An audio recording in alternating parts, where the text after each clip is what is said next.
Hi, and welcome to this live reading from Journeys Through Spacetime by James Talisman, and this is presented by Itsy Bitsy Book Bits. Prologue: The Teachers. All the attendees sat in anticipation for the wonderful event about to unfold. For most of the entities sitting in the grand auditorium, multiple lifetimes of experience had finally brought them to this special time and place. As each one sat waiting in their plush seat, they marveled at the massive room they were privileged to be in. Beautiful granite and marble walls inlaid with gold and silver symbols surrounded them on all sides. The luminous lighting that shone from above provided both perfect illumination and a soothing effect. From the amphitheater, adorned with elaborate and plush seats, those present looked ahead to the magnificent wooden stage before them. Made of the finest woods found throughout the MultiVerse, the stage with its wooden adornments and marble pillars was truly spectacular to behold. With the auditorium almost full, a brilliant globe of energy appeared about 6 feet above the stage floor, centered perfectly in the middle of the stage. Soon the magnificent golden globe transformed into a dazzling star shape, emanating countless colors in all directions. All those in attendance stared in awe at the incredible display of light as it began to take on the form of a humanoid figure. The bright golden light metamorphosed into a being displaying an ancient royal nature and presence. Neither male or female, this powerful and strikingly beautiful entity poured forth a love vibration that radiated out over the entire amphitheater. The entity, adorned in a breathtaking robe made of exquisite material interwoven with various shades of dazzling colors, looked out over the numerous beings seated in the auditorium. It is such a pleasure to be here at this time and place. Of my many roles, this act is one of my most favorite. At one point, each and every one in this grand room made a decision to devote their eternal existence to be of service to all creation. That selfless choice and the enormous time devoted to learning the ancient ways and the associated skills has brought each of you here. In many ways, I truly envy the experiences, adventures, and journeys all those present will embody and embark upon. The celestial ruler nodded and remembered adventures throughout the multiverse of space and time before looking out over the future masters seated. It is now time for each being here to begin building the new relationships and connections that will have tremendous impact on all creation. Your efforts and future contributions are so appreciated by the all that is and all those who serve creation. An exquisite wooden chest appeared with an ancient but magnificent wooden table beside the celestial being. The ancient entity opened the chest and took out one of the many gold and silver medallions that filled the chest and held it up to the adepts seated throughout the amphitheater. As a symbol of the immense sacrifice and dedication you each embody, each new master will receive a talisman inscribed with the Tree of Life and other sacred symbols that represent who and what you are. I now request that each of you come to the stage to collect your talisman and blessing. Welcome to the multiverse. Welcome to the Kryptonian Empire. The morning air was cool and moist in their nostrils as they breathed while staring across the field towards the maniple of infantry troops assembled for the imminent battle. Each of these seasoned warriors had trained for this and numerous other battles since their early teen years. Adrenaline burst forth as they anticipated the welcoming call for yet another engagement with foreigners trying to change their fundamental beliefs and take the lands that rightfully belonged to them. These frontline soldiers were among the highest caliber to serve the Kryptonian Empire, and Cassius was proud to be one of them. He had spent most of the preceding night sharpening his blades and preparing his gear. The scutum felt good in his hand, along with the weapons strapped to his sash. As Cassius steadied his mind for battle, the cornu sounded off. The Kryptonian army's front guard began their march down the hill and across the field to engage the opposing forces. The distance between the two advancing forces closed as battle cries welled up from both sides. As was the case for countless other battles, the most elite warriors from both fighting forces would engage first. A decisive conquest of the enemy at the start of battle resulted in a psychological victory for the successors, and almost always guaranteed triumph in the end. Many yards of distance were reduced to a few feet as the elite forces began to battle each other. Swords swung towards their opponent as the sound of weapons pounding into shields began to ring out across the battlefield. Cries of agony reverberated as razor-sharp metal tore into flesh. While many well-planned strategies were in play during this confrontation, it seemed almost like chaos when viewed from afar. The killing between these adversaries did not feel right for some reason, and the dichotomy between war and peace revealed itself during the most intense moments of battle. Cassius struggled with these very thoughts even as he swung his blade at the approaching enemy soldier.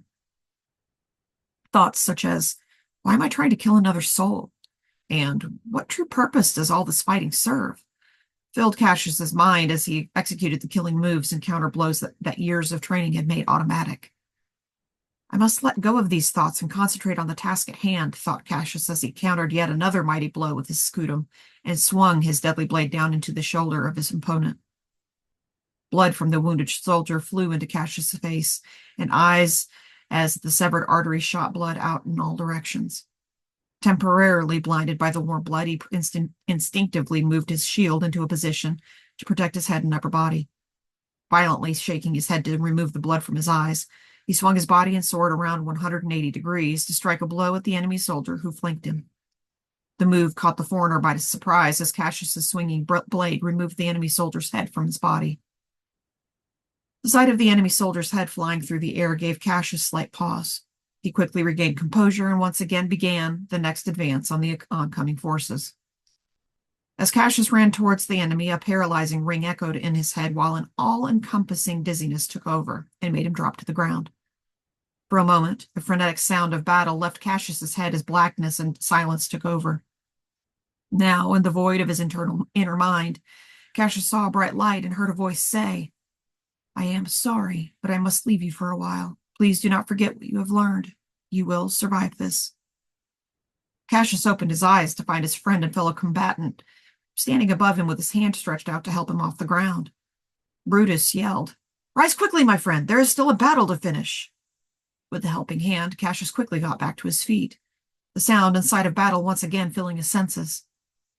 Teaming up, Cassius and Brutus made a swath through the advancing soldiers, leaving a bloody trail of dead and wounded bodies in their wake. The superb fighting skills of the Crotonian army's front guard was helping secure victory over these foreigners. Seeing the devastation of their elite soldiers lying about the battlefield, the rear-line Thespian soldiers began to instinctively move back. A barrage of arrows coming from the Crotonian army's archers descended upon the retreating soldiers like a torrential downpour of rain. Razor-sharp blades from these airborne weapons ripped through the troops as screams of agony rang out and bodies dropped to the ground. Soon after, the second round of devastation riddled the second line of defense with lethal arrow penetrations. The sound of retreat was given by the Thespian command. The foreign troops began a full withdrawal back to the lands they had come from. After cheers of victory sounded from the Crotonian soldiers, the task of retrieving their wounded and dead began. Thank you so much, brother, for saving me out there, a grateful Cassius spoke as he slapped his best friend on the back.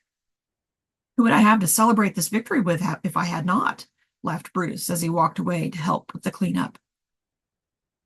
Welcome to the Earthverse. The strike was solid and powerful as Matt's forearm and back fist hit the training pad held by his training partner, Dan. Damn, you can hit hard, dude, Dan exclaimed as he grunted and moved backwards from the force of Matt's blow. A slight grin came over Matt's face as he prepared his next 180-degree back fist into the pad. At 5'11" and a solid 180 pounds, Matt was indeed an imposing figure, but his strength seemed almost unnatural at times. A grunt and groan escaped Dan's mouth again as the next powerful back fist swing landed on the training pad he was holding. At 6'2" and 240 pounds, Dan was a huge presence. Let's prepare for some calisthenics, yelled the Krav Maga instructor. With the training equipment stored away, everyone lined up in rows and columns to begin the grueling exercises that were a main staple at the training facility. Moans and groans could be heard throughout the room as each intensive exercise was performed. Within 15 minutes, every member was drenched in sweat from the exercise routines that strengthened the muscle groups associated with hand-to-hand combat. Along with basic knee strikes, palm heel strikes, and front kick movements, the group performed knuckle push-ups, bear crawls in place, burpees, and jumping jacks. With everyone breathing hard from the extensive workout, the instructor yelled out, "Time for a few laps around the complex before we call it quits for the night." With that, all the members filed out the door to begin the run around the building complex the Krav Maga training center was part of. Winded from the workout, Matt was still feeling in prime condition as he ran out the door onto the parking lot outside. Inhaling and exhaling the cool Colorado mountain air, Matt surged ahead towards the group of runners in the lead. As Matt closed in on the lead runners, he started to feel very dizzy. A loud ringing began in his head as blackness took over and he dropped to the ground. Drifting off into the black void of unconsciousness, he saw a bright light in his mind. I'm sorry, I must leave you for a while. Please remember your lessons from the past. It is very important that you do, rang through Matt's mind as he struggled to regain consciousness. Hey, you all right, man? Said Dan as he helped Matt get up from the ground. Yeah, I think I'm okay now, thanks, Matt assured his friend as he got back up on his feet. What the hell happened? I'm not quite sure, but I feel okay now, Matt assured his longtime friend. I probably hit you too hard during practice tonight, laughed Dan as he smacked Matt on the shoulder. Doubt that, buddy. You seem to be the one taking a beating earlier, shot back Matt as he fake punched Dan in the gut. Welcome to the Isonian Empire. The mid-morning sun's warmth felt good on Queen Nefertiti's body as she gazed out over her lands and the wonderful society she helped create. Draped in a light silken tunic, the slight breeze helped keep her cool from the arid desert surrounding the capital city. The queen marveled at all the incredible monuments in the distance. Many of the cenotaphs had been built to honor ancestors in her own lineage. Born as the only legitimate heir to the King Solomonides, Queen Nefertiti had ruled the Isonian Empire for over 10 years. Even as a child, the queen had a keen ability to understand complex concepts associated with the engineering and scientific disciplines.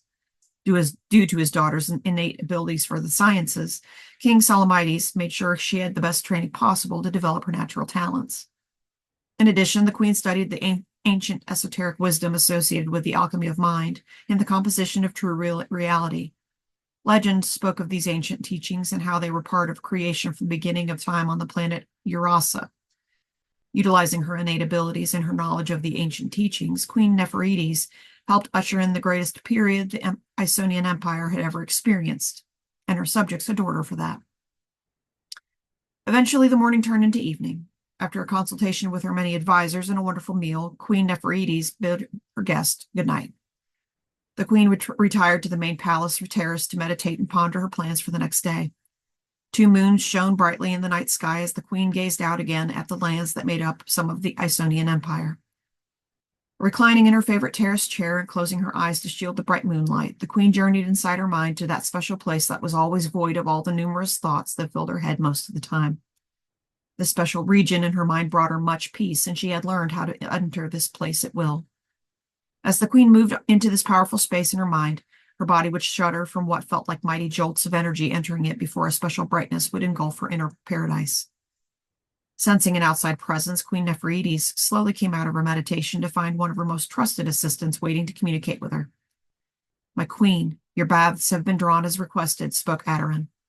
Very well, Adoran, thank you. The air was fragrant from the smell of articulous tree blossoms floating in the soaking bath as 2 beautiful women waited naked in the cleaning bath for their queen. The queen smiled and nodded at the 2 young women as she disrobed and entered the bath. Using fragrant lycicium soap, the beautiful young ladies began to lightly swab the queen's body with the soapy lather. Wonderful smells filled the queen's senses as she lavished in the warm soapy water. Feeling a tingling in her most private areas, Queen Nefertiti exclaimed to the 2 young women, I believe we should retire to the soaking bath and ignite our climactic powers to the universe.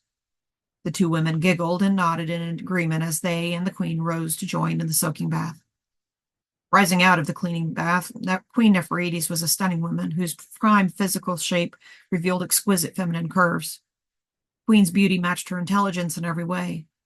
Breathing in the wonderful articulous blossoms, her heart beat with excitement for the coming sexual copula with her willing assistance. As the 3 beautiful women began kissing each other's bodies, the queen suddenly felt a dizziness and ringing in her head. The sounds got louder as blackness overtook her mind before she went unconscious and floated to the bottom of the bath. As she encountered in many of her meditations, Queen Nefertiti experienced a black void. Soon a bright light shone in her mind, and a voice inside her head spoke. I'm sorry, I must leave you for a while. Please continue exploring the teachings you learned so long ago. These teachings will help you fight the coming evil you will face. Frantically, the young women raised their queen from the bottom of the bath. One of the young assistants cried out, "My queen, are you all right?" Jolted from the inner plane of her mind, the queen looked dazedly at her helpers before responding. "Yes, I am fine now, thank you."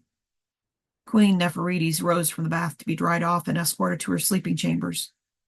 Lying in bed that night, the queen pondered the inner voice in her head as she contemplated what possible evil could be coming.